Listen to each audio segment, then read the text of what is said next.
They called it the Hollow Manor, an ancient, decaying mansion perched on a hill outside the small town of Ashgrove. By day, the manor looked like any other abandoned house. By night, it transformed into a place of terror, its windows like hollow eyes watching over the valley below. For generations, locals had whispered stories of the Aldridge family who once lived there.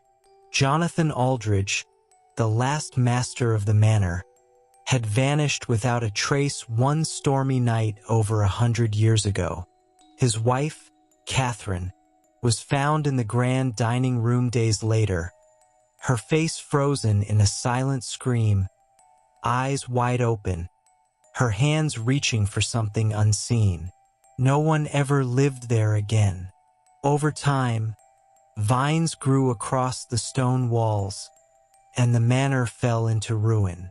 But some said that at night, candlelight could still be seen flickering inside, and faint music drifted from the ballroom, as if the house itself remembered the parties it once hosted. 18-year-old Emily Carter didn't believe in ghosts. She had grown up listening to the legends but thought them nothing more than campfire tales meant to scare kids. That changed when her friend Mark dared her to spend a night inside Hollow Manor. It was nearly midnight when Emily climbed the hill, the moon hidden behind thick clouds. The night air felt unnaturally cold, and an eerie silence surrounded the manor. Emily pushed open the rusted gates, their groan echoing across the empty grounds. The front door swung open with a soft creak as she approached, almost as if the house had been waiting for her. She stepped into the main hall, shining her flashlight around. The wallpaper peeled in long strips. The chandelier overhead swayed slightly, though there was no wind. She began exploring room by room. The library was filled with moldering books and cobwebs that looked like veils. The kitchen's counters were covered in dust, but a faint smell of rotten meat lingered in the air. In the dining room, the long table was still set for dinner. Plates, silverware, and cracked wine glasses coated in a thick layer of grime. Emily felt a shiver run down her spine. She checked her phone. No signal. Thunder rumbled outside, and a flash of lightning revealed a dark figure at the end of the hallway. She froze, blinking, but when the light faded, the figure was gone. Only the sound of slow, deliberate footsteps echoed upstairs. "Hello," Emily called out, her voice trembling. No response. She climbed the grand staircase, each step creaking loudly. On the second floor, she found doors hanging open to dark bedrooms. She stepped into a child's room.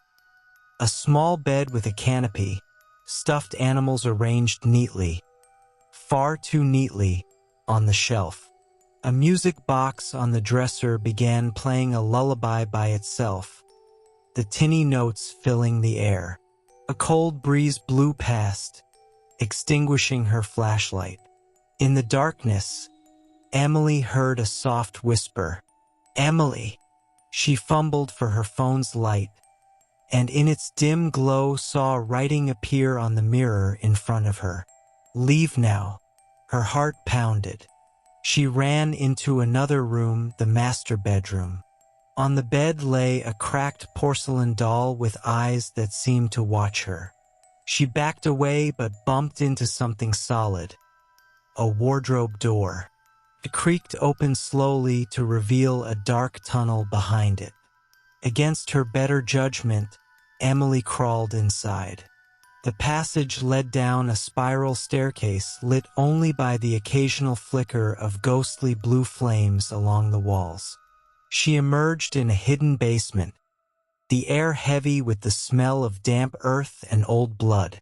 There she found a massive stone altar covered in dark stains. Strange symbols were etched into the floor, and dozens of melted candles sat in a circle. A diary rested open beside the altar, its pages describing horrific rituals performed by Jonathan Aldridge. He had tried to bind his soul to the manor, trapping himself in immortality by sacrificing his family. As she read, Emily heard footsteps approach. From the darkness beyond the altar emerged a tall, thin figure in a tattered suit.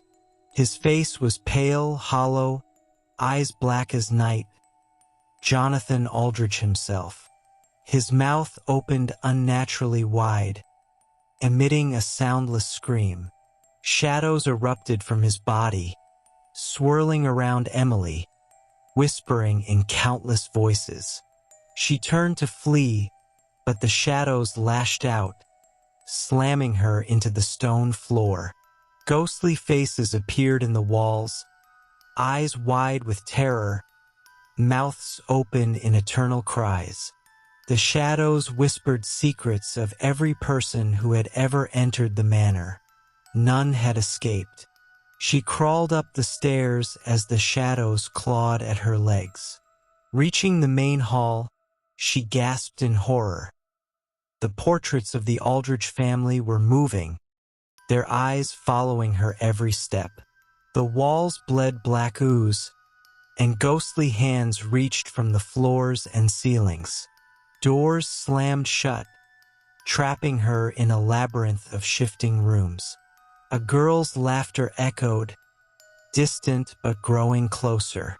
A pale child appeared at the end of the hallway, head tilted unnaturally, eyes entirely black. "Play with me," she whispered, before disappearing with a sharp crack of thunder. Emily's phone buzzed one final time, its screen flashing a single message: "You can never leave." She stumbled into the ballroom. The chandeliers lit themselves, revealing dozens of ghostly figures waltzing in slow motion, their rotting faces twisted into silent screams. At the head of the room, Catherine Aldridge stood in her blood-soaked wedding gown, staring directly at Emily with lifeless eyes. Emily tried to scream, but no sound came out. The music grew louder, the ghosts circled her, and the room spun faster. She fell to her knees as a final bolt of lightning shattered the ballroom's glass ceiling. The next morning, the townspeople found Hollow Manor silent once again. The front doors hung open, but there was no sign of Emily, only her flashlight lying in the main hall, its beam pointing at the words freshly scratched into the wooden floor. "She belongs to us now." Even today, locals say on stormy nights, if you stand near Hollow Manor, you might hear a young woman's voice crying for help. And if you dare to answer, you too will join the shadows of the cursed manor forever.